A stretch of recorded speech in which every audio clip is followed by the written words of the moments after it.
السلام علیکم ورحمۃ اللہ وبرکاتہ پر آپ سے مخاطب ہے سیف الرحمن سے آج کا دوسرا نشریہ سماعت فرمائیے۔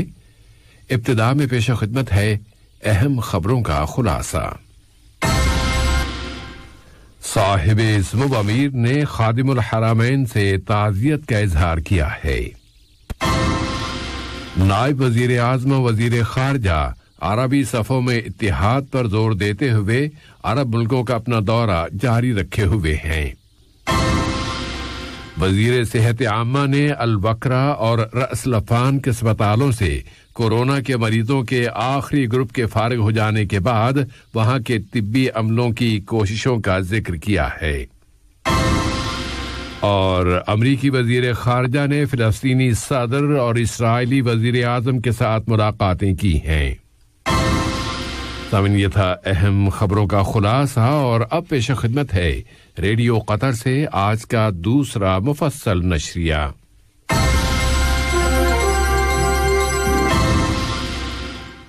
بسم اللہ الرحمن الرحیم۔ صاحب ذمو امیر شیخ تمیم بن حمد آل ثانی نے برادر ملک سعودی عرب کے بادشاہ خادم الحرمین شاہ سلمان ابن عبدالعزیز آل سعود کے نام شہزادی الجوہرہ بنت محمد بن عبدالعزیز بن عبدالرحمن آل سعود کی وفات پر تعزیت کا برقی پیغام ارسال کیا۔ صاحب ذمو امیر نے برادر ملک اردن کے بادشاہ شاہ عبداللہ دوم ابن الحسین کے نام ان کے ملک کے یوم آزادی اور جمہوریہ ارجنٹینا کے صدر البرٹو فرنانڈیز کے نام ان کے ملک کے قومی دن کے موقع پر مبارکباد کے برقی پیغامات ارسال کیے ہیں۔ نائب امیر شیخ عبداللہ بن حمد آل ثانی نے بھی برادر ملک سعودی عرب کے بادشاہ خادم الحرمین شاہ سلمان ابن عبدالعزیز آل سعود کے نام شہزادی الجوہرہ بنت محمد بن عبدالعزیز بن عبدالرحمن آل سعود کی وفات پر تعزیت کا برقی پیغام ارسال کیا ہے۔ نائب امیر نے برادر ملک اردن کے بادشاہ کے نام ان کے ملک کے یوم آزادی اور جمہوریہ ارجنٹینا کے صدر کے نام ان کے ملک کے قومی دن کے موقع پر مبارکباد کے برقی پیغامات بھی ارسال کیے ہیں۔ اسی طرح وزیر اعظم و وزیر داخلہ شیخ خالد بن خلیفہ بن عبدالعزیز آل ثانی نے برادر ملک سعودی عرب کے بادشاہ خادم الحرمین شاہ سلمان ابن عبدالعزیز آل سعود کے نام شہزادی الجوہرہ بنت محمد بن عبدالعزیز بن عبدالرحمن آل سعود کی وفات پر تعزیت کا برقی پیغام ارسال کیا۔ وزیر اعظم و وزیر داخلہ نے جمہوریہ ارجنٹینا کے صدر اور برادر ملک اردن کے وزیر اعظم ڈاکٹر بشر ہانی الخصاونہ کے نام مبارکباد کے برقی پیغامات روانہ کیے ہیں۔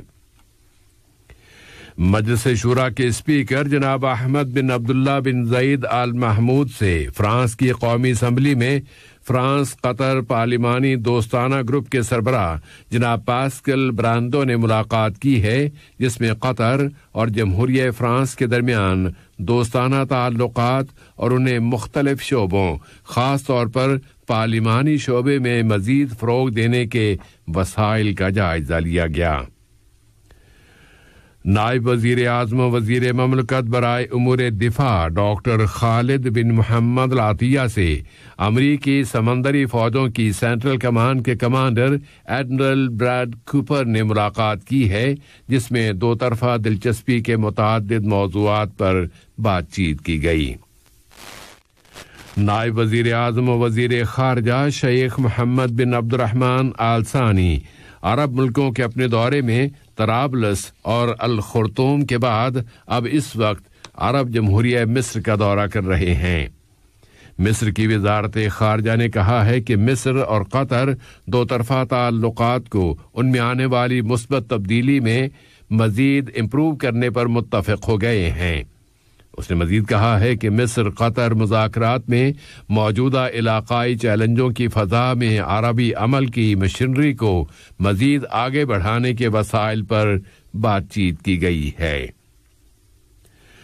نائب وزیر اعظم و وزیر خارجہ شیخ محمد بن عبدالرحمن آل ثانی نے جمہوریہ سوڈان کی وزیر خارجہ ڈاکٹر مریم الصادق المہدی کے ساتھ ایک جوائنٹ پریس کانفرنس سے خطاب کرتے ہوئے کہا ہے کہ ان کا دورہ الخرطوم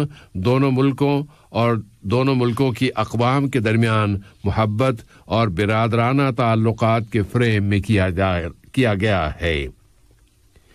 وزیر تجارت و صنعت اور قائم مقام وزیر مالیات جناب علی بن احمد الکواری سے فرانس کی قومی اسمبلی میں فرانس قطر دوستانہ گروپ کے سربراہ جناب پاسکل برانڈو نے ملاقات کی ہے۔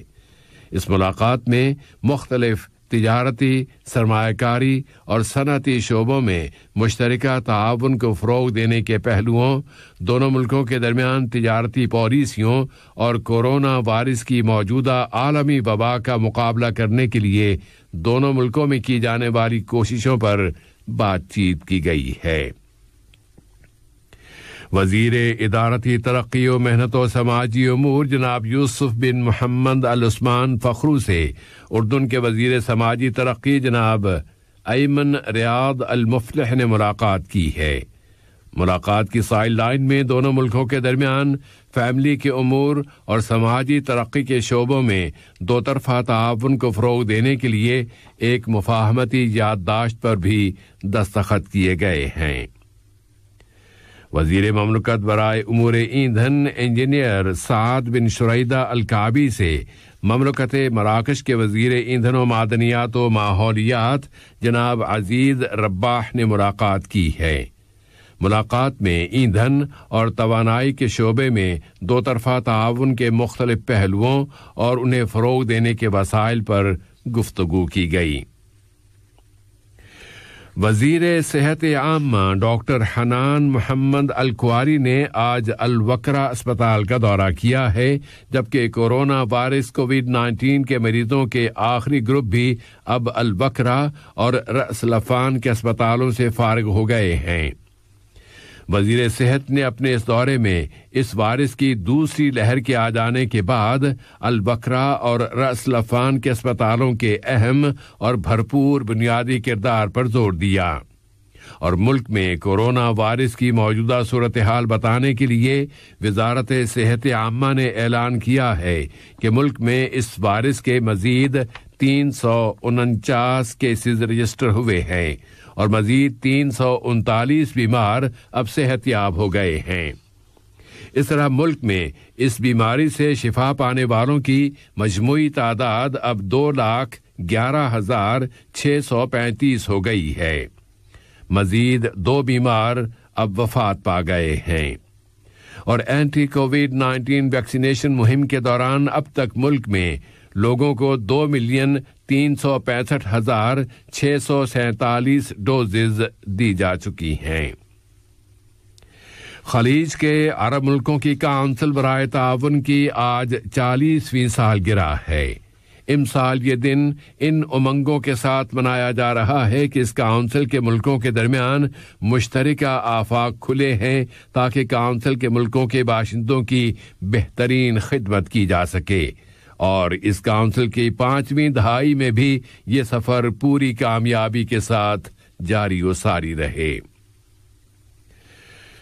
مقبوضہ فلسطینی سرزمین میں گزشتہ دنوں ہونے والے واقعات کی روشنی میں مملکت ناروے کی وزیر خارجہ محترمہ اینا ایرکسن سریدا نے غزہ کی پٹی اور اسرائیل کے درمیان فائر بندی کے لیے قطری کردار کی تعریف کی ہے، جبکہ اس کے ساتھ ہی اس وقت سفارتی کوششیں بھی جاری ہیں تاکہ اس فائر بندی کو برقرار رکھا جا سکے، اور اس سلسلے میں امریکی وزیر خارجہ اینٹونی بلنکن نے رام اللہ میں فلسطینی صدر محمود عباس کے ساتھ ملاقات کی ہے، جبکہ اس سے قبل وہ اسرائیلی وزیر اعظم بنیامین نتنیاہو کے ساتھ ملاقات کر چکے ہیں۔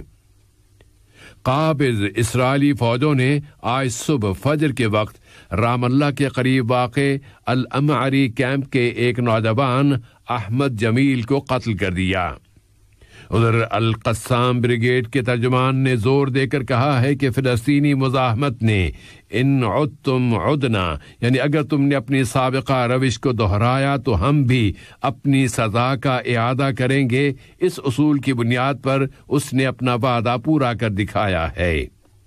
قابض اسرائیلی فورسز کی جانب سے جارحانہ مہمیں جاری ہیں اور متعدد مقامات پر ان فورسز نے گھروں پر چھاپے مارنے اور ان کی تلاشی کی کارروائیاں کرتے ہوئے متعدد فلسطینی نوجوانوں کو گرفتار کر لیا ہے، اور چھوٹے نہتے بچے بھی ان گرفتاریوں کی کارروائیوں سے نہیں بچ سکے۔ گرفتار کیے جانے والے ایک بچے بسام الکسوانی کی عمر صرف 10 سال ہے۔ اور ویانا میں آج ایران کے ایٹمی سمجھوتے سے متعلق مذاکرات دوبارہ شروع ہو رہے ہیں۔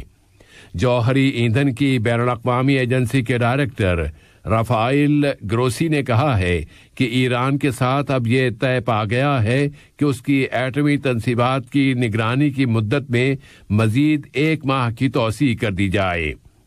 ادھر تہران نے واشنگٹن کو متنبہ کرتے ہوئے کہا ہے کہ یہ موقع ہمیشہ کے لیے برقرار نہیں رہے گا۔ آج کا یہ نشریہ ختم ہونے سے قبل اہم خبروں کا خلاصہ ایک مرتبہ پھر پیش خدمت ہے۔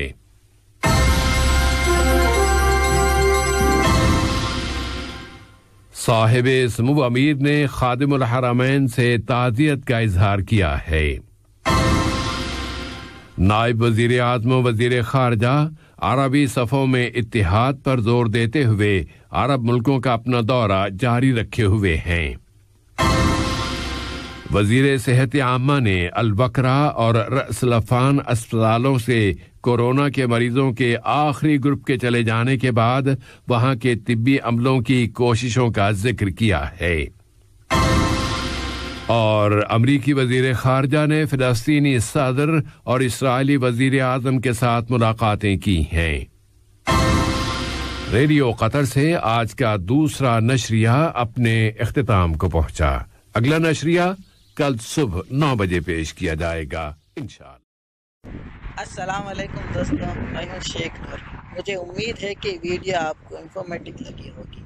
اسی طرح قطر اپڈیٹ آتے رہنے کے لیے میرے یوٹیوب چینل گپ ship with Sheikh Noor YouTube channel کو سبسکرائب کیجیے اور اس ویڈیو کو لائک، کمنٹ اور شیئر ضرور کیجیے۔ Thank you.